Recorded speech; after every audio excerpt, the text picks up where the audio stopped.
नमस्कार एवरीवन, मैं राकेश आरडी वंशज आप लोगों का हमारे YouTube channel AB science classes पर आपका स्वागत करता हूँ। ठीक है, और हम अपना डिस्कशन स्टार्ट करते हैं। आज हम लोग जो डिस्कशन स्टार्ट कर रहे हैं वो डिस्कशन 10th स्टैंडर्ड का है, मतलब साइंस, जनरल साइंस से रिगार्डिंग हम लोग बातचीत करेंगे। और पिछला जो वीडियो था इस सीरीज का, उसमें हम लोग डाइजेस्टिव सिस्टम्स की एनाटॉमी के बारे में डिस्कस किया था कि डाइजेस्टिव सिस्टम जो है उसमें कौन कौन से पार्ट्स हैं, जिसके अंदर आपने डाइजेस्टिव ग्लैंड्स, एलिमेंट्री कैनाल और उसके पार्ट्स के बारे में डिस्कशन किया था, डायग्रामेटिक रिप्रेजेंटेशन देखा था।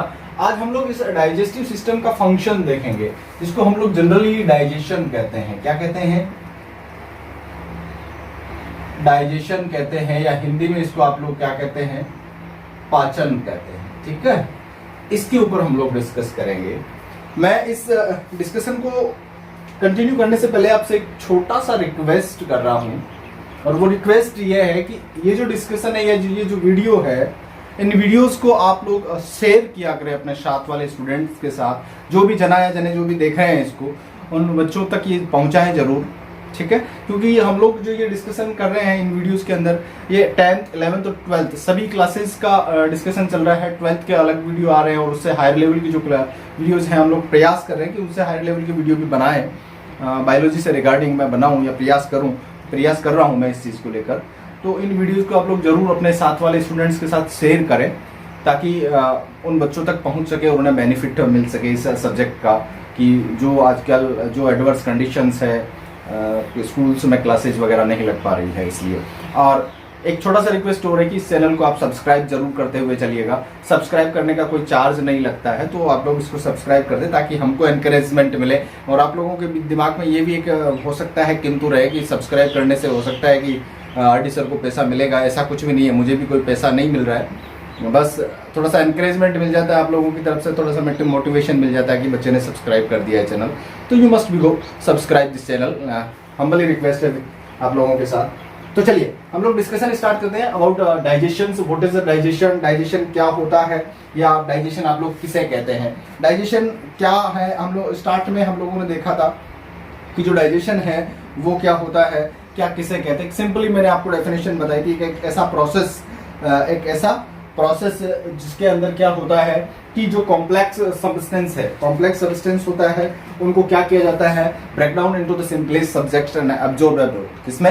एब्जॉर्बेबल, मतलब आपको कोई भी लार्ज मॉलिक्यूल आपने जो इंजेस्ट किया है, उसको after the ingestion the large molecules are break down by the chemically and physically process या mechanically process into the smallest and absorbable substance. This is called digestion. मतलब डाइजेशन एक chemical और mechanical process है। कैसा process है digestion? जो process है, ये जो प्रोसेस है, ये प्रोसेस कैसा है? केमिकल भी है, दूसरा कौन सा है? Mechanical process. ये दोनों प्रोसेस है इसके अंदर, केमिकल भी है और मैकेनिकल प्रोसेस है। और इस प्रोसेस में आप करोगे क्या? जो कॉम्प्लेक्स सब्सटेंस जो सब्सटेंस है, ठीक है, वो कॉम्प्लेक्स सब्सटेंस कौन कौन से है आपको पता है? कॉम्प्लेक्स सब्सटेंस को आपने किस में कन्वर्ट किया? सिंपलेस्ट सब्सटेंस में। किसमें कन्वर्ट किया? Simplest substance and absorbable substance. Simplest और एब्जॉर्बेबल, यानी कि आपने जो भी कॉम्प्लेक्स सब्सटेंस खाया था, क्या खाया था? फूड लिया था आपने। ठीक है साहब, आपने फूड खाया था। फूड में आपने क्या क्या खाया था? कार्बोहाइड्रेट खाया था। ठीक है, कार्बोहाइड्रेट आपने खाया ना। दूसरा आपने क्या खाया? प्रोटीन आपने खाया होगा, खाते होंगे। ठीक है, प्रोटीन के अलावा आपने क्या खाया? फैट खाया था। क्या खाया था? ये major component of the food stuffs. ठीक है, आपका जो भी फूड है, आपकी जो भी डेली डाइट है, उसका ये मेजर कंपोनेंट है। या तो आप कार्बोहाइड्रेट खाएंगे, एनर्जी आपको अगर डायरेक्ट फटाफट एनर्जी चाहिए तो कार्बोहाइड्रेट खाइएगा। प्रोटीन, अगर टिश्यू बनाने तो प्रोटीन खाइएगा। और एनर्जी को स्टोर करना है इन द फॉर्म ऑफ फैट और लिपिड, तो आप फैट खाइएगा। ठीक है, घी खाते हैं, बटर खाते हैं। प्रोटीन में आपने पनीर खाया होगा, दाल खाई होगी, मटन खाया होगा, चिकन खाया होगा, जो भी खाया होगा, व्हाटएवर एल्स। एंड कार्बोहाइड्रेट, आपने जो भी कार्बोहाइड्रेट, जितना भी आप लोग सीरियल्स खाते हैं, जिसमें जो भी अनाज है, उनके अनाज के अंदर आपको कार्बोहाइड्रेट मिलता है, तो आपने कार्बोहाइड्रेट खाया होगा। क्या हम लोग इनको डायरेक्टली एब्जॉर्ब कर सकते हैं, अपनी बॉडी के अंदर यूटिलाइज कर सकते हैं? नो, हम लोग डायरेक्टली इनको एब्जॉर्ब नहीं कर सकते। तो क्या करें साहब, इनको तोड़िए, क्या करिए, आपको ब्रेक डाउन करना पड़ेगा। किसमें ब्रेक डाउन करेंगे? इनकी सिंपलेस्ट फॉर्म में। तो आप लोगों को कार्बोहाइड्रेट को किस में कन्वर्ट करोगे? ग्लूकोज में कन्वर्ट करोगे, तभी तो वो आपके बॉडी के अंदर यूटिलाइज होगा, तभी तो वो आपकी बॉडी के अंदर यूटिलाइज होगा। ग्लूकोज आपकी बॉडी के अंदर क्या होगा, मतलब कार्बोहाइड्रेट को आपने तोड़ा है, ब्रेक डाउन किया है, कैटालाइज किया है, किसमें? ग्लूकोज में। और वो प्रोसेस कहाँ हो रहा है? एलिमेंट्री कैनाल में। कहाँ हो रहा है? एलिमेंट्री कैनाल में। अब कहाँ होता है वो हम लोग डिस्कस करेंगे। प्रोटीन को आपने किसमें ब्रेक डाउन किया? अमीनो एसिड में। इसमें अमीनो एसिड में। We know that the protein is a polymer. इसको also it is also called polypeptide. Polypeptide का मतलब मोर देन टू। पॉली का मतलब होता है मोर देन टू, यानी कि 2 से ज्यादा अगर किसी के अंदर है, 2 से ज्यादा है तो हम लोग उसको पॉली वर्ड को कह सकते हैं। वैसे 10 से ज्यादा होने पर हम लोग बोलते हैं पॉली वाला। तो ये फर्दर डिस्कशन हम लोग देखेंगे कि क्या होता है पॉली, डाई, मोनो, उनके ऊपर वो बात की बातें हैं। मोनो का मतलब सिंगल, डाई का मतलब 2, ट्राई का मतलब 3, टेट्रा का मतलब 4। वो आपने पढ़ा होगा जो कि अर्लियर क्लासेस थी उनके अंदर। तो पॉलीपेप्टाइड भी होती है, यानी कि अब ये पॉली है यानी पॉलीमर है। तो किसका पॉलीमर है? अमीनो एसिड्स का पॉलीमर है। तो अमीनो प्रोटीन को आपने किस में तोड़ना है? अमीनो एसिड में तोड़ना है। फैट को आपको किस में तोड़ना है? फैटी एसिड में। किस में तोड़ना है? फैटी एसिड एंड ग्लिसरॉल में। किसमें तोड़ना है? यानी कि ये इसके मतलब सिंपलेस्ट फॉर्म है। इनका सिंपलेस्ट फॉर्म क्या है? यानी कार्बोहाइड्रेट का ग्लूकोज, अमीनो एसिड किसका? प्रोटीन का। इसका क्या है? फैटी एसिड है। ये एब्जॉर्बेबल भी है। आपके एलिमेंट्री कैनाल की जो सेल्स होती हैं वो क्या करेंगी? इनको एब्जॉर्ब करेंगी एंड कहाँ पहुंचाएंगी? ब्लड में। ब्लड से फिर ये कहाँ जाएगा? टिश्यूज और सेल्स के पास जाएगा, जहां पर इनका यूटिलाइजेशन होगा, है ना। जैसे कि carbohydrates provide the energy to us. उनको क्या प्रोवाइड करवाएगा? इंस्टेंट एनर्जी प्रोवाइड करवाएगा। क्या प्रोवाइड करवाएगा? इंस्टेंट एनर्जी प्रोवाइड कराएगा। प्रोटीन किसमें काम में आएगा? प्रोटीन हमारी बॉडी का जो है टिश्यू फॉर्मेशन का काम आएगा, टिश्यू का डेवलपमेंट करवाएगा। किसका करवाएगा? On fats are stored in the adipose tissues, किस? In the form of triglycerides. किस फॉर्म में? ट्राइग्लिसराइड्स के फॉर्म में। और whenever we will required about for energy in the absence of the carbohydrate, तब इसको क्या किया जाएगा? वापस कैटाबोलाइज किया जाएगा और एनर्जी प्रोड्यूस करने के लिए काम में लिया जाएगा। ये तो था एक simple definition. What is the definition of the digestion? We can say the digestion is the process in which the catalyse the complex substance and convert into the simple and absorbable substance. तो हम लोग कह सकते हैं कि digestion या पाचन एक ऐसा प्रक्रिया है जिसके अंदर आपने क्या किया? जो जटिल अणु था, जैसे कार्बोहाइड्रेट, जैसे प्रोटीन, जैसे लिपिड, इनको आपने क्या किया है? तोड़ा है। क्या किया है साहब? तोड़ा है। किसमें? सिंपल में। किसमें? सरल अणुओं में। उनके सरल अणु ग्लूकोज है कार्बोहाइड्रेट का, प्रोटीन का अमीनो अम्ल है, और फैट का क्या है? वशीय अम्ल है। इनको तोड़ा, फिर इनका अवशोषण किया, रक्त में पहुंचाया, रक्त से कोशिकाओं और ऊतकों तक गया, और जहां पर जाकर इनका क्या किया गया? उपयोग किया गया। क्या बनाने के लिए? या तो टिश्यू बनाने के लिए, या क्या प्रोवाइड करवाने के लिए, उपलब्ध करवाने के लिए? एनर्जी यानी ऊर्जा उपलब्ध करवाने के लिए, या फिर स्टोर करना है इन द फॉर्म ऑफ ट्राइग्लिसराइड। आगे मेरी बात समझ में आपको, और आई होप आपको ये बहुत अच्छे से क्लियर हो गया होगा। अब हम डिस्कस करते हैं कि साहब ये होता कैसे है, मतलब वो क्या प्रोसेस है, कैसे ये होता होगा। देखिए बच्चों, बात सीधी सीधी है। किसी भी चीज को डाइजेशन करने के लिए आपको या तो एंजाइम की रिक्वायरमेंट पड़ेगी, या उसको मैकेनिकल फोर्स की रिक्वायरमेंट पड़ेगी। क्या इसकी रिक्वायरमेंट पड़ेगी? और हमने जैसे कि डाइजेस्टिव सिस्टम पढ़ा था, तो डाइजेस्टिव सिस्टम में आपने देखा था कि डाइजेस्टिव सिस्टम जो है उसके अंदर वो एलिमेंट्री कैनाल और डाइजेस्टिव ग्लैंड इंक्लूड होती है। क्या इंक्लूड होती है? जो माउथ से लेकर एनस तक प्रेजेंट होती है। कहां तक प्रेजेंट होती है? एलिमेंट्री कैनाल माउथ से लेकर एनस तक प्रेजेंट होती है। तो मैकेनिकली और केमिकली प्रोसेस है। तो मैकेनिकली प्रोसेस तो होता है माउथ में। किसमें?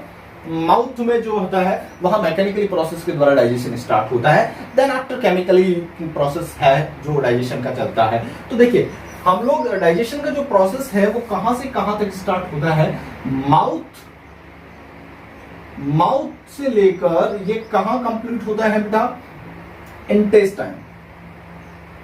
इंटेस्टाइन तक चलता है। कहां से कहां तक? माउथ से लेकर इंटेस्टाइन तक डाइजेशन का पूरा प्रोसेस चलता है। And then after absorption start होता है। मतलब कि इंटेस्टाइन में ही एब्जॉर्प्शन होना है, लेकिन यहां पर जो फूड स्टफ है उसका डाइजेशन और एब्जॉर्प्शन कंप्लीट आकर होगा। और बाद में जो रूडिमेंट जो रेजिडुअल सब्सटेंस होता है उसको वॉश्ड आउट बॉडी से बाहर निकाल दिया जाता है, जिसको एक्सक्रेशन कहते हैं हम लोग। क्या कहते हैं? एक्सक्रेशन कहते हैं। अब आपको मैं बताता हूं कि जो डाइजेशन होता है उसके लिए हमें 5 टाइप के जूस रिक्वायरमेंट होते हैं। How much types of the juice are required for the digestion process? 5 types. कितने टाइप्स के होते हैं? 5 टाइप के होते हैं। नंबर वन होता है बेटा जो जूस होते हैं, ठीक है, वो 5 टाइप के होते हैं। Number 1 salivary juice, number 2 gastric juice, number 3 bile juice, number 4 pancreatic juice, और नंबर 4 इंटेस्टाइनल जूस। कितने जूस हैं? 5 टाइप के जूस है। एक तो नंबर 1 स्लाइवरी जूस, नंबर 2 कौन सा? गैस्ट्रिक जूस, नंबर 3 कौन सा? बाइल जूस, नंबर 4 कौन सा? पैनक्रियाटिक जूस, और नंबर 5 कौन सा है? Intestinal juice. ठीक है, जिसको सक्कस एंटेरिकस भी कहते हैं। हायर क्लासेस के लिए है ये वर्ड, आप लोगों के लिए नहीं है। आप लोगों को इतनी ही बात याद रखना है कि 5 टाइप के जूस की रिक्वायरमेंट होगी। Number 1 salivary, number 2 gastric, number 3 bile, number 3 pancreatic, number 4 intestinal. Hindi में क्या कहते हैं? स्लाइवरी लार रस, ठीक है, समझो बात को। गैस्ट्रिक जठर रस, नंबर 3 बाइल को पित्त रस, पैनक्रियाटिक को क्या बोलते हैं? अग्नाशय रस, ठीक है, और इंटेस्टाइनल को बोलते हैं आंत्रीय रस। बात को समझे आप लोग? 5 प्रकार के मैंने रस बताए हैं, है ना। जीवन में जब रस होता है तभी जीवन होता है, बाकी फिर जीवन नहीं होता है। बात को समझ आए तो 5 प्रकार के रस चाहिए। नंबर 1 लार रस, नंबर 2 जठर रस, नंबर 3 पित्त रस, नंबर 4 अग्नाशय रस, और नंबर 5 आंतरीय रस। Salivary juice, gastric juice, bile juice, pancreatic juice और इंटेस्टाइनल जूस। 5 टाइप के जूस चाहिए होते हैं, ठीक है। अब इनका कहां कहां सिक्रेशन होता है ये देखिए। स्लाइवरी जूस जैसा कि मैंने आपको बताया था स्लाइवरी ग्लैंड से होगा। किससे होगा? स्लाइवरी ग्लैंड से होगा। और कहां होगा बेटा? माउथ एंड बक्कल कैविटी में। कहां पर होगा जनरली? आप जनरली इसके लिए कहां साइट कौन सी है? ये सिक्रेशन कहां होगा? बक्कल कैविटी में। किसके द्वारा होगा? स्लाइवरी ग्लैंड के द्वारा। गैस्ट्रिक जूस का होगा स्टोमक, ठीक है। कहां होगा? गैस्ट्रिक जूस कहां सिक्रेट होगा? स्टमक में होगा। बाइल जूस कहां से सिक्रेट होगा बेटा? Liver and gall bladder. किससे होगा? लीवर एंड गॉल ब्लैडर में। एक्चुअली में इसका सिंथेसाइज लीवर में होगा, गॉल ब्लैडर में इसका स्टोर होता है, फिर वहां से सिक्रेट होता है। और ये कहां से होगा? जैसा नाम से पता चल रहा है, पैनक्रियास। कहां से? और दिस इज स्मॉल इंटेस्टाइन। किससे सिक्रेट होगा? स्मॉल इंटेस्टाइन से सिक्रेट होगा। तो मैंने आपको कितने टाइप्स के जूस बताए? 5 टाइप्स। 5 टाइप्स ऑफ डाइजेस्टिव यानी जूस। कितने टाइप्स के जूस होंगे? 5 प्रकार के। मैं आपको बता रहा हूं प्रोसेस डाइजेशन का, यानी पाचन की प्रक्रिया जो है, पाचन की प्रक्रिया में आपको यानी कि फूड का पाचन करवाने के लिए, केमिकली पाचन करवाने के लिए 5 प्रकार के जूस की आवश्यकता पड़ेगी। पांचों में एक बार और रिकॉल कर देता हूं। स्लाइवरी जो है, salivary juice, gastric juice, bile juice, pancreatic juice और इंटेस्टाइनल जूस। पांचों की मैंने आपको साइट बताई। कहां कहां कौन सा जूस निकलेगा? देखिए, स्लाइवरी जूस जो आएगा बक्कल कैविटी। कहां पर? है ना, secrete by the salivary gland. So 3 types of the salivary glands are present in the human. One is a parotid, second number is sublingual, and third number is submaxillary या submandibular. ठीक है, 3 type की salivary glands होती है। The maximum या largest जो salivary gland होती है वो पैरोटिड होती है, और पैरोटिड जो होती है आपके ठीक ईयर पिन्ना के नीचे होती है। कहां पर होती है? पैरोटिड जो होती है तो ईयर पिन्ना के ठीक नीचे होती है। एक छोटा सा बहुत इंपॉर्टेंट आपको नॉलेज बता देता हूं, जो स्नेक होता है, स्नेक की जो पॉइजनियस ग्लैंड होती है, which is the modified parotid gland, which is modified parotid gland होती है। चलिए बात करते हैं दूसरा, gastric juice. Gastric juice is secreted into the stomach and by the gastric glands. कौन सी ग्लैंड के द्वारा? Gastric glands. अब गैस्ट्रिक ग्लैंड्स के अंदर अलग अलग टाइप्स की सेल्स होती है, पेप्टिक सेल्स होती है, ऑक्जेंटिक सेल्स होती है या पैराइटल सेल्स होती है। उनका क्या क्या काम है वो हम लोग डिस्कस करेंगे further. Bile juice is synthesised by the livers and secreted by the gall bladder. And the pancreatic juice is secreted by the acids of the pancreas, which is exocrine types cells or exocrine types of the glands. Or intestinal juice is secreted by the intestinal cells, which is called enterocyte cells, and are present into the small intestine. It is clear? तो आपको ये पता चल गया कि हमारे पास 5 प्रकार के डाइजेस्टिव जूस की रिक्वायरमेंट होगी जब हमें डाइजेशन करवाना होगा अपनी एलिमेंट्री कैनाल में किसी भी फूड का।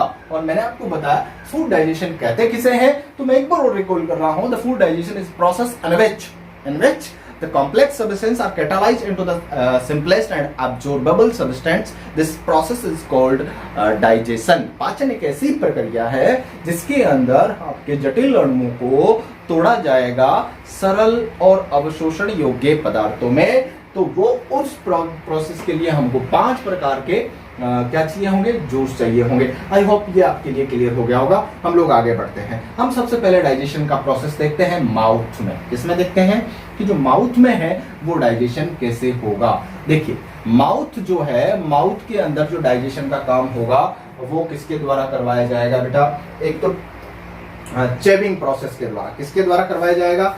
चेविंग प्रोसेस के द्वारा माउथ के अंदर क्या करवाया जाएगा? डाइजेशन का प्रोसेस करवाया जाएगा। दूसरा क्या करवाया जाएगा? अपना जो टंग है, क्या है? टंग जो होता है, टंग क्या करेगा? सलाइवा को मिक्स अप करेगा with the food. Saliva is mix up with the food by the tongue. Tongue क्या करती है? एक तो टंग का क्या काम हो गया? सलाइवा को मिक्स करना फूड के साथ। दूसरा क्या काम हो गया?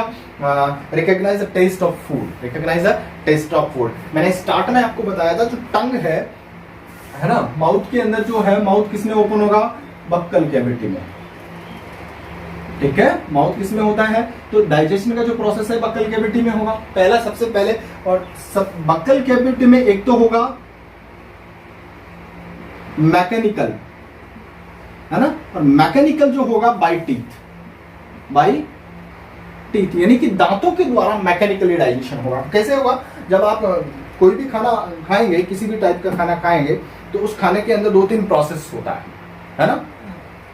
Cut, flesh, grinding and then chewing. Cut, flesh, grinding यानी कि काटना, चीरना, फाड़ना, और क्या करना? उसको ग्राइंड करना एंड देन चेव करना, यानी कि चबाना। तो जब आप चबाओगे तो वो एक प्रकार का कौन सा प्रोसेस हो जाएगा? मैकेनिकल प्रोसेस हो जाएगा। कौन सा प्रोसेस हो जाएगा? तो वो किसके द्वारा होता है? टीथ के द्वारा होता है। टीथ 4 प्रकार के होते हैं, incisor, canine, premolar and molar. ठीक है, इंसिजर क्या करने का काम करता है? ग्राइंड करने का काम करता है। कैनाइन्स फ्लेस एंड कट का काम करेंगे, and the premolar and molar both are chew the food, यानी दोनों के दोनों किसका काम करेंगे? चबाने का काम करेंगे। एक क्या करने का? कुतरने का। इंसिजर कुतरने का, कैनाइन जो है वो चीरने फाड़ने का, और प्रीमोलार और मोलार दोनों के दोनों है वो किसका काम करेंगे? चबाने का काम करेंगे। तो ये जो मैकेनिकल प्रोसेस है take place by the teeth in the buccal cavity, यानी मुख गुहा के अंदर दांतों के द्वारा यांत्रिक रूप से भोजन को पचाया जाएगा। किसके द्वारा? दांतों के द्वारा। कौन से तरीके से? यांत्रिक तरीके से। अब देखिएगा यहां पर जो मुख है, माउथ के अंदर, मैंने आपको बताया था कि अभी थोड़ी देर पहले एक जूस सीक्रेट होता है जिसको हम लोग क्या बोलते हैं? सलाइवरी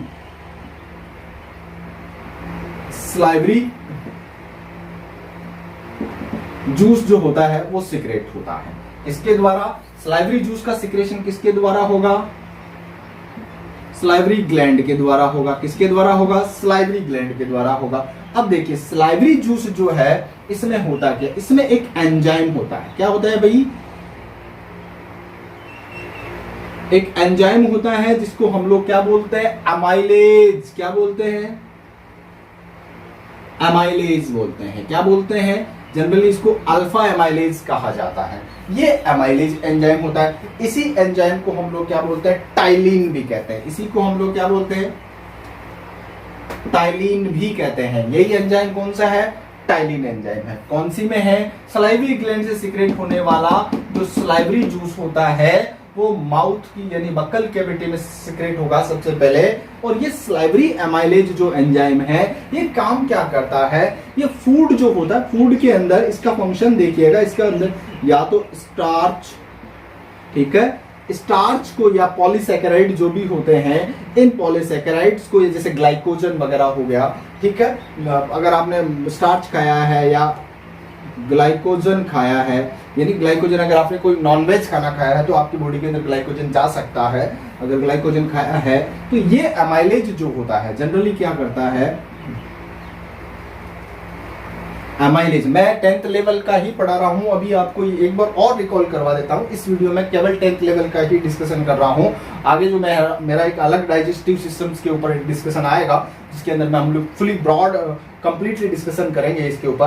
तो मैं अभी जनरली 10th लेवल के स्टूडेंट्स के अकॉर्डिंग बातचीत कर रहा हूँ। अल्फा एमाइलेज जो है वो अल्फा एमाइलेज क्या करेगा, इसको बेटा इसको तोड़ेगा। ये स्टार्च पॉलीसैकेराइड है तो इसको सरल सैकेराइड में यानी डाइसैकेराइड में तोड़ेगा, जिसको आप लोग क्या कहोगे, माल्टोज कहोगे। क्या कहोगे बेटा, maltose is a disaccharide sugar. कैसी डाइसैकेराइड शुगर होती हैं, कैसी शुगर होती हैं, ये पॉलीसैकेराइड है और ये कैसी सैकेराइड है बेटा, डाइसैकेराइड। मैं दोबारा बता देता हूं, दिस इज अ पॉलीसैकेराइड, ठीक है, दिस इज अ डाइसैकेराइड, ठीक है, ये डाइसैकेराइड शुगर है। तो माउथ के अंदर जो डाइजेशन हुआ वो डाइजेशन में किसने हेल्प किया, स्लाइवरी जूस ने। पहले सबसे पहला मैकेनिकल यानी कि ग्राइंडिंग, छोटे छोटे टुकड़ों में आपने तोड़ा, उसको ग्राइंड किया, बाइट किया, चेव किया, then after converted to the small pieces of the food and mix with the saliva, we mix with the saliva. मतलब दिन के अंदर लगभग 1 to 1.5 लीटर सलाइवा का सिक्रेशन होता है इन पर डे, ठीक है, अपनी बॉडी के अंदर। और ये सलाइवा क्या, जब हम लोग खाना खाते हैं तब क्या होता है कि सलाइवा किसके साथ मिक्सअप होती है, फूड के साथ मिक्सअप होती है। एक्चुअली क्या होता है, जैसे अपनी बॉडी के अंदर, अपने माउथ के अंदर फूड जाता है तो सलाइवरी ग्लैंड को एक स्टिमुलेशन मिलता है, वो सलाइवरी ग्लैंड एक्टिव हो जाती है, ठीक है। सलाइवरी ग्लैंड एक्टिव होकर क्या करती हैं, सलाइवा का सिक्रेशन करती हैं। सलाइवा जो होता है मिक्स विद बाय द टंग के द्वारा क्या किया जाता है, बाय द टंग के द्वारा वो क्या किया जाता है, उस फूड के साथ मिलाया जाता है ना, ड्यूरिंग द च्यूइंग प्रोसेस, ठीक है। और इससे क्या होगा कि ये जो एमाइलेज जो एंजाइम होगा उस फूड के अंदर जो स्टार्च होगा उसको किस में कन्वर्ट कर देगा, माल्टोज में कन्वर्ट कर देगा। इस प्रोसेस की वजह से क्या हुआ, च्यूइंग प्रोसेस एंड सलाइवा की वजह से क्या हुआ, जो आपने फूड लिया था स्टमक में, क्या माउथ में, वो कैसा हो जाएगा, सॉफ्ट और स्लिपरी हो जाएगा। कैसा हो जाएगा, सॉफ्ट और स्लिपरी हो जाएगा। तो माउथ के अंदर जो फूड होता है, इस फूड को हम लोग क्या बोलेंगे, बोलस बोलेंगे। क्या बोलेंगे, after this process this food is called bolus, ठीक है। यानी कि जो सॉफ्ट और स्लिपरी फूड होता है माउथ के अंदर, उस फूड को हम लोग क्या बोलते हैं, बोलस बोलेंगे। बात समझ में आ गया। एमाइलेज ने किसमें कन्वर्ट किया, माल्टोज में। और यहाँ पे जो प्रोसेस हो रहा है वो मैकेनिकल भी हो रहा है, केमिकल भी। केमिकली किसके द्वारा हो रहा है, सलाइवरी जूस के द्वारा हो रहा है। मैकेनिकली किसके द्वारा होता है, बाय द टीथ के द्वारा होता है। किसके द्वारा हो रहा है, बात को समझ रहे हैं आप लोग। तो सलाइवरी जूस जो है वो किससे सीक्रेट हो रहा है, सलाइवरी ग्लैंड। सलाइवरी ग्लैंड से सीक्रेट होने वाला जो जूस है सलाइवरी, उसमें कौन सा एंजाइम होता है, अल्फा एमाइलेज या टाइलिन एंजाइम होता है। और उसका काम क्या होता है कि ये क्या करता है, पॉलीसैकेराइड जैसे स्टार्च और ग्लाइकोजन जो होता है उसको क्या करता है, कन्वर्ट करता है डाइसैकेराइड में। किसमें कन्वर्ट करता है, डाइसैकेराइड में कन्वर्ट करता है। तो आई होप आपको ये बात समझ में आई होगी। और मैंने आपको इसके बाद में ये बताया कि ये जो फूड जो है माउथ के अंदर मिलने में, यानी लार के साथ जब मिल जाता है, सलाइवा के साथ जब मिक्सअप हो जाता है, तब क्या होता है, ये सॉफ्ट और स्लिपरी का टाइप का बन जाता है, जिसकी वजह से क्या होता है कि इसको हम लोग क्या बोलते हैं, बोलस कहते हैं। क्या कहते हैं, बोलस कहते हैं। After the digestion of the food in the mouth, mouth के अंदर पाचन होने के बाद में ये फूड क्या होता है, मतलब कि फेरिंक्स से फिर इसोफेगस के अंदर होने वाली पेरिस्टालिसिस मूवमेंट के द्वारा, किसके द्वारा, पेरिस्टालिसिस मूवमेंट के द्वारा ये कहां पहुंच जाता है, स्टमक में होता है। ये जस्ट मस्ट बी नोटेड, तो फेरिंक्स में और इसोफेगस में जनरली किसी भी प्रकार का कोई डाइजेशन नहीं होता है। अब इसके बाद में डाइजेशन जो होगा वो कहां पर होगा, स्टमक में होगा। कहां पर होगा, तो we will discuss about the digestion of in the stomach. हम लोग डिस्कस करते हैं इसके बाद में कि स्टमक में वो प्रोसेस कैसा होता है। तो आई होप आपको ये समझ में आ गया होगा, आप लोग इसको नोट डाउन कर सकते हैं। इसके बाद में हम लोग डिस्कस करते हैं कि स्टमक में जो है फूड का डाइजेशन कैसे होता है। चलिए, दूसरा जो है अपना टॉपिक वो डाइजेशन इन स्टमक, ठीक है। स्टमक में डाइजेशन कैसे होता है। एक चीज मैं आपको बता दूं, मैंने अभी थोड़ी देर पहले बताया कि जब फूड माउथ में जाता है तो वहां पर एक स्टिमुलेशन मिलता है किसका, सलाइवरी ग्लैंड को, जिसकी वजह से क्या होता है कि सलाइवा का सिक्रेशन होता है। किसका सिक्रेशन होता है? सलाइवा का सिक्रेशन होता है। ये एक मतलब कि जो स्टिमुलेशन है, कभी कभार क्या होता है कि हम लोग अच्छे खाने की इच्छा कर लेते हैं, अच्छे खाने की इच्छा कर लेते हैं, लेकिन खाना नहीं होता, खाना हमारे पास होता नहीं है, फिर भी हमारे बिना खाने के भी हमारी माउथ के अंदर क्या होता है? सलाइवा का सिक्रेशन होता है। और वो सलाइवा का जो सिक्रेशन होना एक प्रकार का रिफ्लेक्स एक्शन होता है। कैसा एक्शन होता है? रिफ्लेक्स एक्शन होता है। तो रिफ्लेक्स एक्शन के बारे में हम लोग बाद में डिस्कस करेंगे। मैंने आपको यहाँ पे छोटा सा कंफ्यूजन दूर करवाना था कि कई बार बिना खाने के भी माउथ के अंदर सलाइवा का सिक्रेशन हो जाता है, जिसको आप लोग क्या कहते हैं बेटा? रिफ्लेक्स एक्शन कहते हैं। तो दूसरा जो डाइजेशन का प्रोसेस, देखिए माउथ में आपने समझा, अब देखिए स्टमक में, देखिए स्टमक में जो है फूड जाएगा, है ना, और डाइजेशन इन स्टमक, ठीक है। स्टमक में डाइजेशन कैसे होगा? स्टमक में जब फूड आएगा, स्टमक में क्या होगा? जब फूड आएगा, जब मान लीजिएगा ये स्टमक है, ठीक है, assume that this is a stomach, this is pyloric inspector, this is cardiac inspector, ठीक है, this is cardiac inspector,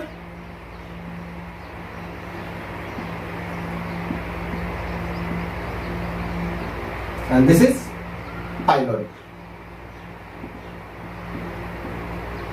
ठीक है। फूड आएगा, फूड जैसे ही अंदर आएगा तो फूड के द्वारा क्या होगा कि स्टिमुलेशन मिलेगा, किसको?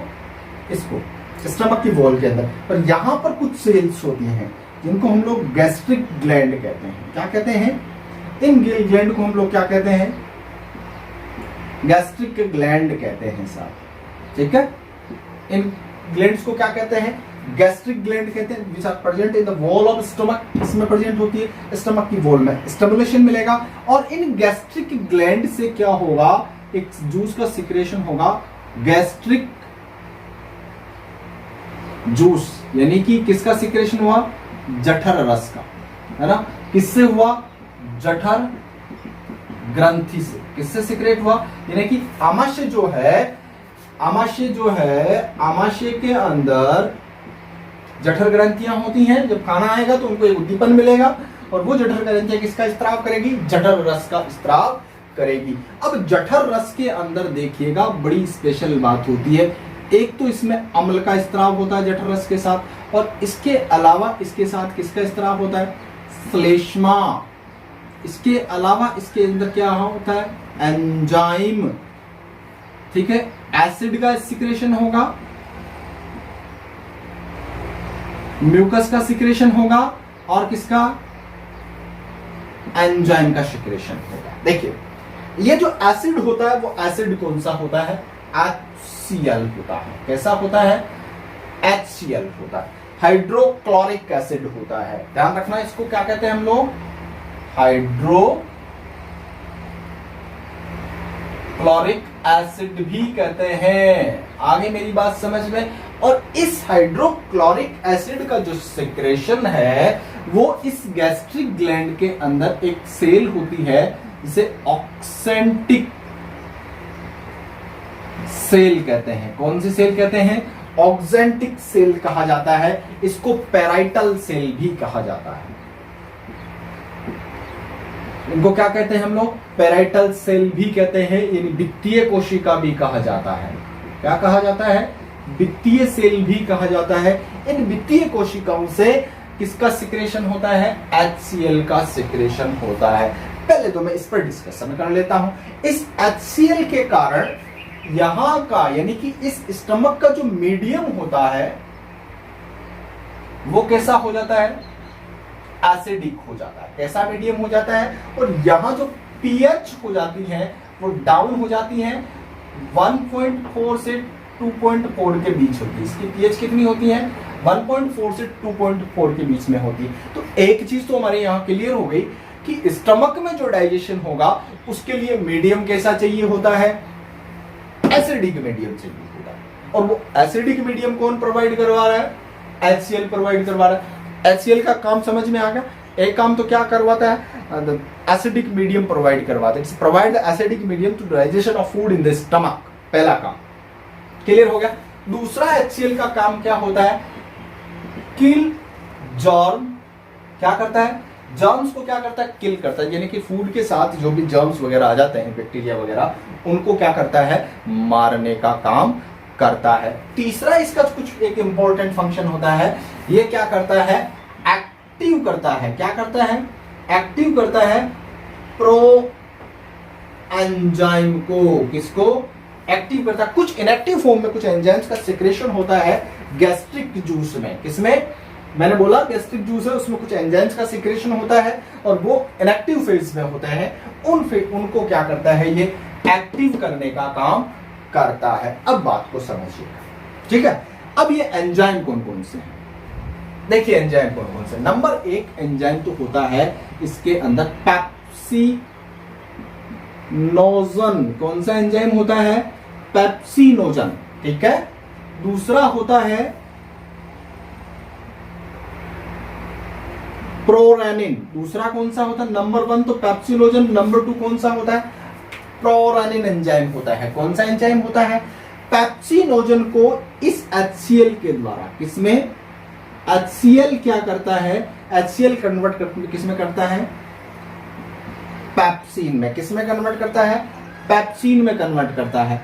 और प्रोरेनिन को ये HCl जो है वो किसमें कन्वर्ट करता है, रेनिन में, ठीक है। किसमें कन्वर्ट करता है, रेनिन में कन्वर्ट करता है। तो दो टाइप्स के एंजाइम्स का सिक्रेशन होता है गैस्ट्रिक जूस के द्वारा। किसके अंदर, गैस्ट्रिक जूस में दो टाइप के एंजाइम का सिक्रेशन होगा। नंबर 1 एक तो पेप्सिनोजन, नंबर 2 एक prorenin. Both are inactive phase. ये दोनों के दोनों क्या है, इन एक्टिव फेज में है। कौन सी फेज में है, एक्टिव फेज में है। HCl की प्रेजेंस में इनको किस फेज में कन्वर्ट किया जाता है, एक्टिव फेज में कन्वर्ट किया जाता है। Then after they are help the digestion of food, है ना। उसके बाद में ये किस में काम करेंगे, फूड के डाइजेशन में हेल्प करेंगे, है ना। पैप्टिक सेल के द्वारा, कौन सी सेल के द्वारा, मैं बता देता हूं। इन एंजाइम का सिक्रेशन किसके द्वारा होता है, पैप्टिक सेल के द्वारा होता है। किसके द्वारा होता है, हालांकि थोड़ा सा हाई डिस्कशन हो जाता है, ये 10th के स्टैंडर्ड्स के इतना जरूरी नहीं है, फिर भी मैंने आपको बता दिया है। चलिए, तो ये एंजाइम्स का सिक्रेशन होगा। अब देखिए, स्टमक में जनरली प्रोटीन का डाइजेशन होता है। जनरली किसका डाइजेशन होता है, प्रोटीन का डाइजेशन होता है, और किसी का डाइजेशन नहीं होता है जनरली, अगर हम लोग बात करें तो। यहां पर मैंने आपको बताया कि जो फूड है, फूड के अंदर एक तो मेनली ये किसका डाइजेशन करेगा, प्रोटीन का डाइजेशन करेगा। तो प्रोटीन के ऊपर कौन सा, ये जो पेप्सिन एंजाइम होता है, ये किसमें कन्वर्ट करता है, इस प्रोटीन को ये पेप्सिन जो एंजाइम है, ये पेप्सिन एंजाइम किसमें कन्वर्ट करता है, इस प्रोटीन को पेप्टाइड में कन्वर्ट कर देता है। मैं एंजाइम को ग्रीन कलर से लिख रहा हूं बेटा। पेप्सिन जो एंजाइम है, पेप्सिन एंजाइम क्या करता है, इसको किसमें कन्वर्ट करता है, पेप्टाइड में कन्वर्ट करता है, ठीक है। और दूसरा जो काम करता है, दूसरा जो डाइजेशन होता है, जो मिल्क प्रोटीन होती है, कौन सी प्रोटीन होती है, मिल्क प्रोटीन। देखिए आप लोग, मिल्क प्रोटीन जिसको हम लोग क्या कहते हैं, कैसीन कहते हैं। क्या कहते हैं, कैसीन कहते हैं। जनरली ये मिल्क में क्या रहती है, डिसॉल्व रहती है। क्या रहती है, तो यहां पर जो रेनिन एंजाइम होता है, जनरली ये इन्फेंट में होता है। रेनिन एंजाइम का सिक्रेशन जो होता है जनरली किसमें होता है, इन्फेंट में होता है। कुछ टेक्स्ट बुक लिखती है कि ह्यूमन में रेनिन एंजाइम नहीं होता, वहां पर काइमोसिन एंजाइम होता है। कौन सा एंजाइम होता है, कुछ टेक्स्ट बुक लिखती है, बट ऐसे कॉन्ट्राडिक्शन सब्सटेक्ट, इस टॉपिक में थोड़ा सा कॉन्ट्राडिक्शन है। हम लोग बड़ी क्लासेस में इसके ऊपर डिस्कशन करेंगे, लेकिन 10th लेवल के आपकी जो टेक्स्ट बुक के अकॉर्डिंग मैं आपको बता रहा हूँ कि ये जो रेनिन एंजाइम होता है, एक कैसीन प्रोटीन होती है जो डिसॉल्व फॉर्म में रहती है मिल्क में। इसको हम लोग मिल्क प्रोटीन कहते हैं। इस प्रोटीन को, ये रेनिन जो होता है, ये रेनिन क्या करता है, रेनिन क्या करता है ना, अनसोल्यूबल, कौन सी, यानी कि ये सोल्यूबल प्रोटीन है, डिसॉल्व फॉर्म में रहती है, तो उसको अनसोल्यूबल पैराकेसिनेट में कन्वर्ट करता है। किसमें कन्वर्ट करता है, पैराकेसिनेट। इसके लिए कैल्शियम आयन की भी रिक्वायरमेंट होती है। यहां पर एक बहुत लंबा प्रोसेस होता है, लेकिन ये जनरल आपको मैं बता देता हूं कि ये कैसिन को किसमें कन्वर्ट करता है, पैराकेसिनेट में। तो स्टमक में जो है खाली और खाली ओनली किसका डाइजेशन होगा, प्रोटीन का डाइजेशन होगा, कार्बोहाइड्रेट और फैट का डाइजेशन नहीं होता। तो आपने माउथ में देखा था, माउथ में कार्बोहाइड्रेट का डाइजेशन हो रहा था, वहां पे स्टार्च और ग्लाइकोजन को आपने तोड़ा था माल्टोज में बाय द एमाइलेज एंजाइम। किसके द्वारा? By the help of the amylase enzyme. यहां पर जो है वो किसके द्वारा? HCl एंड एंजाइम्स दोनों की हेल्प से किसका डाइजेशन होगा? प्रोटीन का डाइजेशन होगा। वहां पर जो मीडियम था, देखिए माउथ के अंदर अगर आपने देखेंगे, अगर आप माउथ की बात करेंगे, किसकी बात करेंगे, तो माउथ के अंदर जो सलाइवा है, सलाइवा इसकी पीएच होती है 6.9। इसकी पीएच, सलाइवा की पीएच कितनी होती है? 6.9 होती है। सलाइवा की पीएच कितनी होती है? वहां स्लाइटली एसिडिक मीडियम होता है। वहां पर कैसा मीडियम होता है? स्लाइटली एसिडिक मीडियम होता है। बट इन स्टमक यहां पर जो मीडियम है उसकी पीएच कितनी है? 1.4 से 2.4 है। कितनी है? Due to the HCl secretion, HCl का सिक्रेशन हुआ है, इसकी वजह से यहां पर पीएच कितनी होगी? 1.4 से 2.4 हो गया। ठीक है, तो यहां पर जो मीडियम होगा वो हाईली एसिडिक होगा। कैसा होगा? हाईली एसिडिक होगा। और मतलब स्टमक में जो डाइजेशन का जो प्रोसेस होगा वो इन the form of in the acidic medium में होना है। किसमें होना है? और वो एसिडिक मीडियम प्रोवाइड कौन करवाता है? वो HCl करवाता है। HCl का सिक्रेशन जो है ऑक्जेंटिक सेल से होता है। कहां से होता है? या पैराइटल सेल से होता है, which are present in the gastric glands. Gastric glands के जठर रस के साथ गैस्ट्रिक जूस के साथ आता है। और इस जूस के अंदर दूसरा जो एक पार्ट है वो क्या है? एंजाइम का पार्ट है। दूसरा पार्ट क्या है? एंजाइम का पार्ट है। तो ये एंजाइम कौन कौन से होते हैं? दो, पेप्सिनोजन, दूसरा है prorenin. Pepsinogen and prorenin both are convert into active form in the pepsin and rennin continuously in the presence of the HCl। HCl की उपस्थिति में पेप्सिन और रेनिन में कन्वर्ट हो जाते हैं। देन ये दोनों हेल्प करेंगे प्रोटीन के डाइजेशन में। तो आपको यहां पर एक चीज और कंफर्म कर लेनी है कि स्टमक में खाली प्रोटीन का डाइजेशन होगा, बाकी दोनों चाहे वो कार्बोहाइड्रेट है चाहे वो लिपिड है उसका डाइजेशन नहीं होगा। बात समझ में आ गई? तो मैंने आपको दो जूस के बारे में बता दिया, number 1 salivary juice, number 2 gastric juice. ठीक है, आपको समझ में आ गया? आप इसको नोट डाउन कीजिएगा। आप इसको क्या कीजिएगा? नोट डाउन कीजिएगा। उसके बाद में आते हैं हम लोग इसके आगे वाला जूस है। यहां पर जो डाइजेशन हुआ है उस डाइजेशन के बाद में जो फूड होता है वो काफी लिक्विड वाला बन जाता है, जिसको हम लोग क्या कहते हैं? काइम कहते हैं। यानी कि स्टमक में फूड के डाइजेशन के बाद में, स्टमक में डाइजेशन होने के बाद में जो फूड बनता है उसको हम लोग क्या कहते हैं? काइम कहते हैं। यानी कि जठर रस का सिक्रेशन, गैस्ट्रिक जूस का सिक्रेशन हुआ। गैस्ट्रिक जूस का जब सिक्रेशन होगा स्टमक में, this food is converted to the liquid form है जनरली, और this is chyme. This is chyme. इसको आप लोग क्या कहोगे? काइम कहोगे। इसको क्या बोलोगे? काइम बोलोगे। ठीक है, आगे मेरी बात समझ में? ये काइम है। ये क्या है? काइम है। Then after the digestion of stomach, after the digestion of the food in the stomach में डाइजेशन होने के बाद में ये ग्रेजुअली, ये timely they are enter into the small intestine. किसमें एंटर होगा? स्मॉल इंटेस्टाइन में एंटर होगा। फूड किसमें एंटर हो जाएगा बेटा? स्मॉल इंटेस्टाइन में। और we know that small intestine में जो इसका इनिशियली जो पार्ट होता है जिसको हम लोग क्या कहते हैं? डुओडेनम कहते हैं। क्या कहते हैं? डुओडेनम कहते हैं। और in the duodenum pancreatic duct and hepatic duct, जिसको हम लोग क्या कहते हैं? दोनों कॉमनली आकर डुओडेनम में ओपन होती है। ऊपर से जो आपको एक लाइन दिखाई दे रही है बोर्ड के ऊपर, यहां से मैं ड्रॉ कर रहा हूं, दिस इज हेपेटिक डक्ट। और ये इधर जो लाइन दिखाई दे रही है, हॉरिजॉन्टली जो लाइन दिखाई दे रही है, जहां मैंने काइम लिख रखा है, मैं इसको थोड़ा सा इरेज कर देता हूं। ठीक है, ये वाली जो लाइन दिखाई दे रही है, इस लाइन को आप लोग क्या बोलोगे? पैनक्रियाटिक डक्ट बोलोगे। क्या कहोगे? Pancreatic. This is pancreas, this is pancreas. ठीक है, और ये पैनक्रियाटिक डक्ट है। ये क्या है? पैनक्रियाटिक डक्ट है। ठीक है, और ये डक्ट जो है पैनक्रियाटिक डक्ट किसके साथ ओपन होगी? हेपेटिक डक्ट के साथ। तो ये यहाँ पर जो पार्ट है इसको हम लोग हेपेटोपैनक्रियाटिक डक्ट कहेंगे। क्या कहेंगे? और एज वेल यू नो कि ये जो है पैनक्रियाटिक डक्ट किसमें ओपन होती है? इधर आपको एक देखेगा बैग लाइक स्ट्रक्चर्स होती है। कैसी होती है? Bag like structures, green colour की बैग लाइक स्ट्रक्चर्स होती है, which is called gall bladder.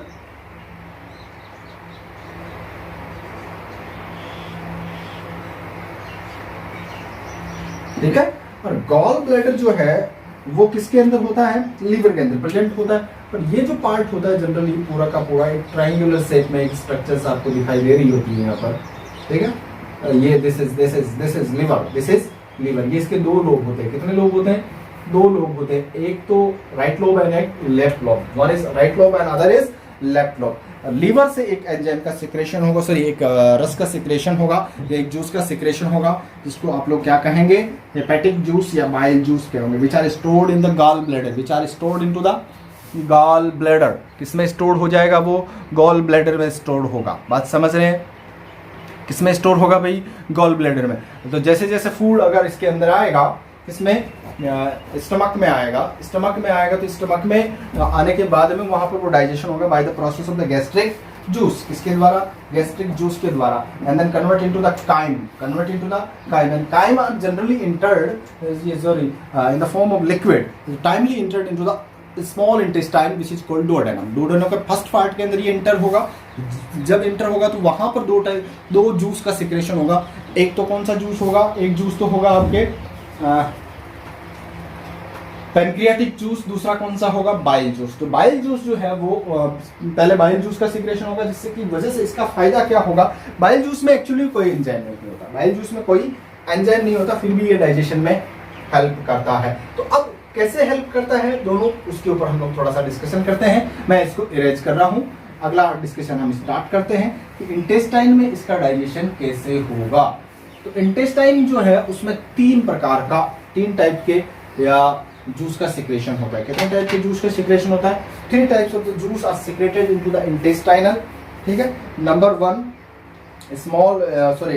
आपके बाइल जूस, नंबर 2 आपका पैनक्रियाटिक जूस, और नंबर 3 इंटेस्टाइनल जूस। नंबर 3 कौन सा है, इंटेस्टाइनल जूस, ठीक है। बात समझ रहे हैं। नंबर 1 तो कौन सा हो गया आपके, बाइल जूस, नंबर 2 कौन सा हो गया, पैनक्रियाटिक जूस,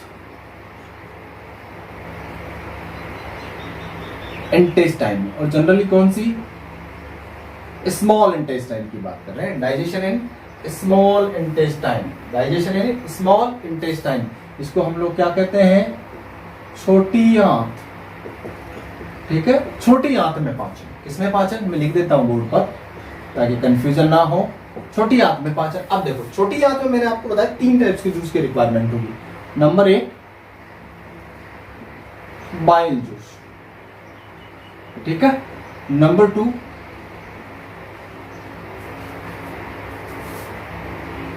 पैनक्रियाटिक जूस, ठीक है। और नंबर 3 कौन सा है, इंटेस्टाइनल जूस, ठीक है। बाइल जूस को हम लोग हिंदी में क्या बोलते हैं, पित्तरस, इसको क्या बोलते हैं, अग्नाशय रस, और इसको क्या बोलते हैं, आंतरिक रस, ठीक है। 3 जूस की रिक्वायरमेंट होगी। अब काइम जो है यहां पर डाइजेशन हो गया प्रोटीन का, इनिशियली डाइजेशन हो गया, कंप्लीट नहीं हुआ अभी। देखिए यहां पर इनिशियली डाइजेशन हुआ, कंप्लीट नहीं हुआ। मैं वापस बता रहा हूं, यहाँ पे प्रोटीन को तोड़ा था, किसमें, पेप्टाइड में तोड़ा था। किसमें तोड़ा था, पेप्टाइड में, स्मॉल पेप्टाइड में तोड़ा था, पेप्सिन के द्वारा। और प्रोरेनिन ने किसमें कन्वर्ट किया था, रेनिन ने, देन कैसिन को किसमें कन्वर्ट किया था, पैराकैसिनेट में कन्वर्ट किया था। अब वो तरल यानी लिक्विड के फॉर्म में हो गया, जिसको हम लोग क्या कहते हैं, काइम कहते हैं। क्या कहते हैं, ये काइम है, यहाँ पर ये क्या है, काइम है। और काइम भी किसमें आएगा, स्मॉल इंटेस्टाइन, डुओडेनम में। तो डुओडेनम में किसका सिक्रेशन होगा, बाइल जूस का। यहां पर देखिए बाइल जूस में कोई एंजाइम नहीं होता, कोई एंजाइम नहीं होता है बाइल जूस में। बाद की क्लासों में पढ़ेंगे आप लोग इसमें और क्या क्या चीज होती है। कुछ पिगमेंटेड होते हैं, कुछ क्या होता है, कुछ पिगमेंट होते हैं, जो बिलीरुबिन और बिलीवर्डिन पिगमेंट कहा जाता है। बिलीरुबिन और बिलीवर्डिन, वो जो क्या होता है अपने लीवर के अंदर जो कोफुर सेल के द्वारा जो डेड आरबीसी होती है उसको जब क्या किया जाता है, फेगोसाइट किया जाता है। तो जो हीमोग्लोबिन का जब क्या होता है, विघटन होता है, डिकम्पोजिशन होता है हीमोग्लोबिन का, तब बिलीरुबिन और बिलीवर्डिन के फॉर्म में बनते हैं। तो bilirubin convert into the urochrome, कौन से किसमें कन्वर्ट हो जाता है, यूरोक्रोम में कन्वर्ट हो जाता है, जो अपने स्टूल और यूरिन को पहले कलर प्रोवाइड करवाने का काम करता है, ठीक है। यहाँ पर वैसे कोई एंजाइम नहीं होता, ठीक है। ये क्या करता है, फैट का इमल्सिफिकेशन करता है। क्या करता है, इमल्सिफिकेशन करता है, फैट को क्या करता है, इमल्सिफाइड करता है। बाइल जूस क्या काम करता है, जो फैट होती है यानी लिपिड जो है, लिपिड को इसकी जो बड़ी बड़ी ग्लोब्यूल्स होती है, लार्ज जो ग्लोब्यूल्स होती हैं, ऐसी बड़ी बड़ी ग्लोब्यूल्स होती हैं, इसको क्या करता है स्मॉल ग्लोब्यूल्स में, किसमें, यानी कि ये मैं यहां लिख देता हूं लार्ज लिपिड, ठीक है, लार्ज लिपिड ग्लोब्यूल्स है उसको किसमें कन्वर्ट करता है, स्मॉल लिपिड में, किसमें, यानी छोटी छोटी ग्लोब्यूल्स में कन्वर्ट करता है, जिसको हम लोग क्या बोलते हैं इमल्सिफिकेशन कहते हैं। क्या कहते हैं, इमल्सी,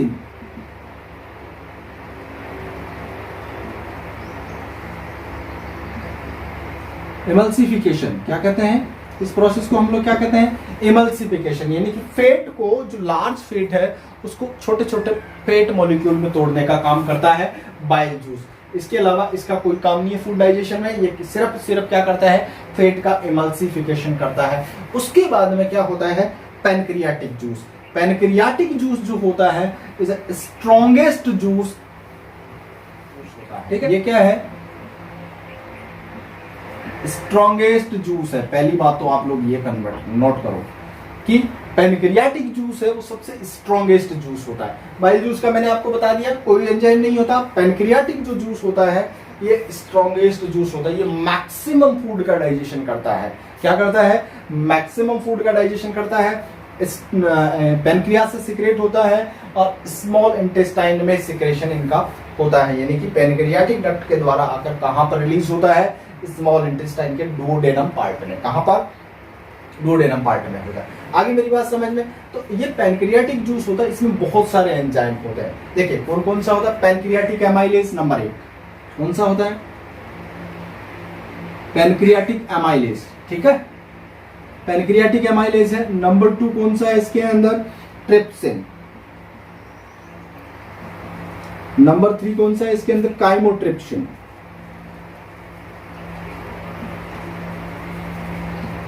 ठीक है, पैनक्रियाटिक जूस के अंदर एक तो कौन सा एमाइलेज, नंबर दूसरा कौन सा ट्रिप्सिन, नंबर 3 कौन सा काइमोट्रिप्सिन एंजाइम, चौथा कौन सा है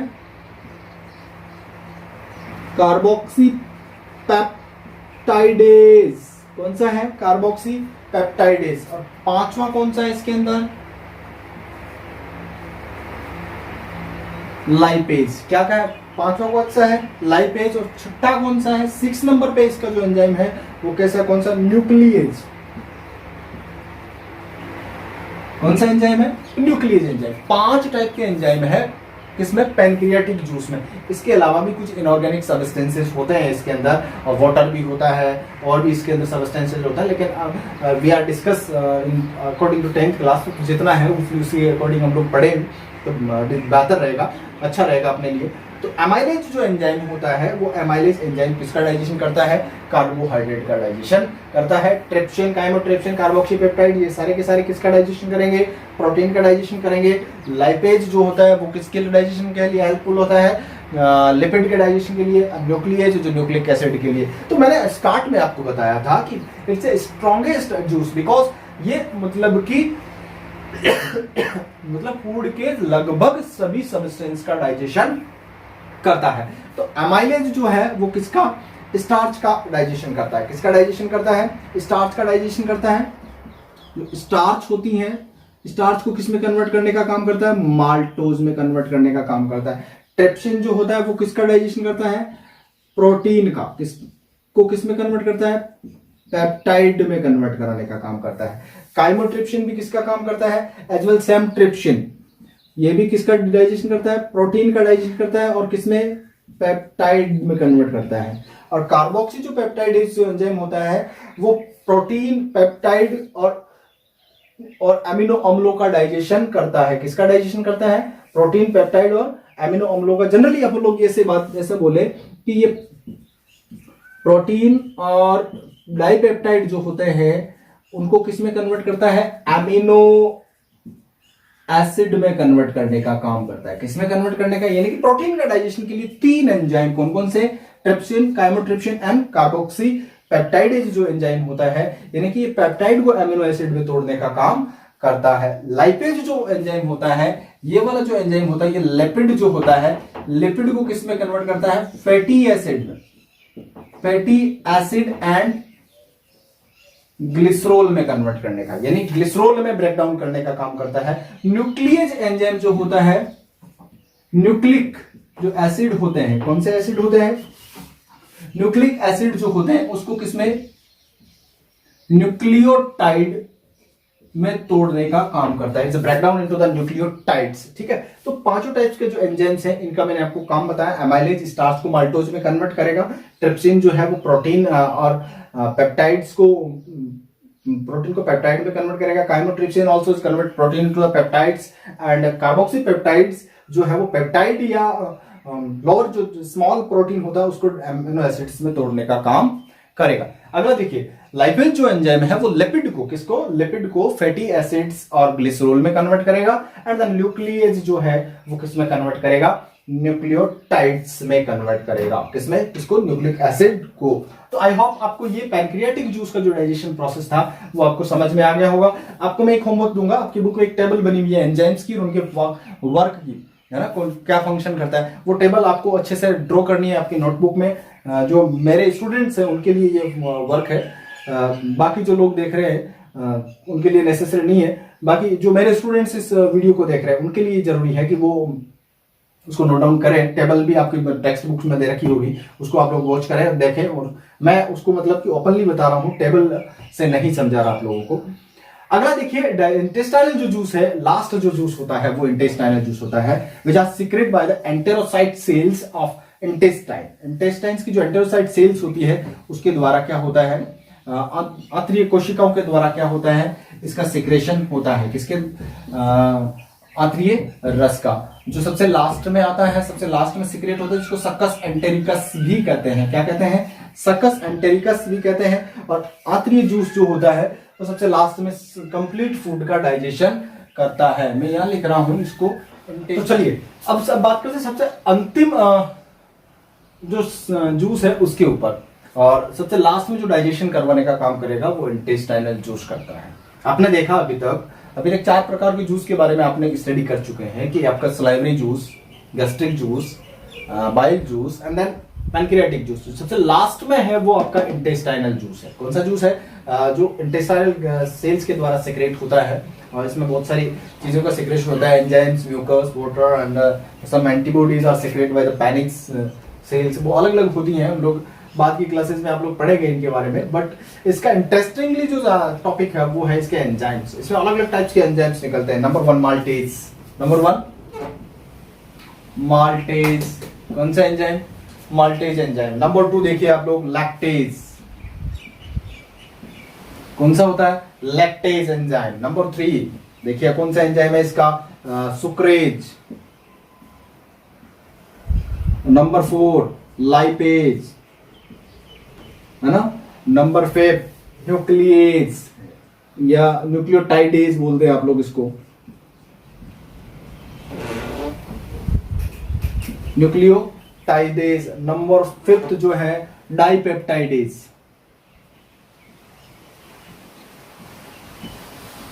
ठीक है, नंबर 6 और नंबर 7 जो एंजाइम है वो है फॉस्फेटेज।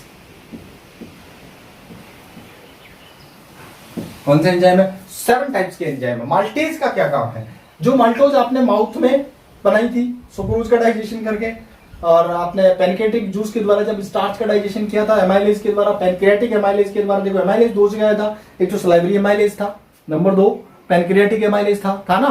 तो वहां पर आपने क्या करवाया था, स्टार्च का, दोनों जगह स्टार्च को तोड़ा था, किसमें, break down to the maltose, maltose में तोड़ा था ना। तो अब ये माल्टोज को तोड़ेगा, किसको, जो माल्टोज आपने बनाई है इस माल्टोज को किसमें तोड़ेगा, बहुत इंपॉर्टेंट है। कौन सा एंजाइम, माल्टेज एंजाइम। किसमें, ग्लूकोज प्लस ग्लूकोज, किसमें तोड़ना है, ग्लूकोज और ग्लूकोज में तोड़ना है। आगे मेरी बात समझ में। लैक्टेज एंजाइम, जो आपने मिल्क शुगर खाया है, जिसको आपने क्या कहा था, लैक्टोज कहा है। क्या कहा है, लैक्टोज। ठीक है, ये जो लैक्टोज है आपका मिल्क शुगर है, इस मिल्क शुगर को कौन सा एंजाइम, लैक्टेज एंजाइम, किसमें, ग्लूकोज प्लस लैक्टोज। बहुत इंपॉर्टेंट, बहुत ज्यादा इंपॉर्टेंट है, हर किसी, बहुत सारे कंपटीशन एग्जाम्स में ये क्वेश्चन आता है। लैक्टोज जो होता है वो लैक्टेज एंजाइम के द्वारा ग्लूकोज और गैलेक्टोज में टूटता है। सुक्रोज, सुक्रेज जो एंजाइम, तीसरा एंजाइम कौन सा देखिए, सुक्रोज को, ठीक है, किसमें, ग्लूकोज प्लस फ्रक्टोज,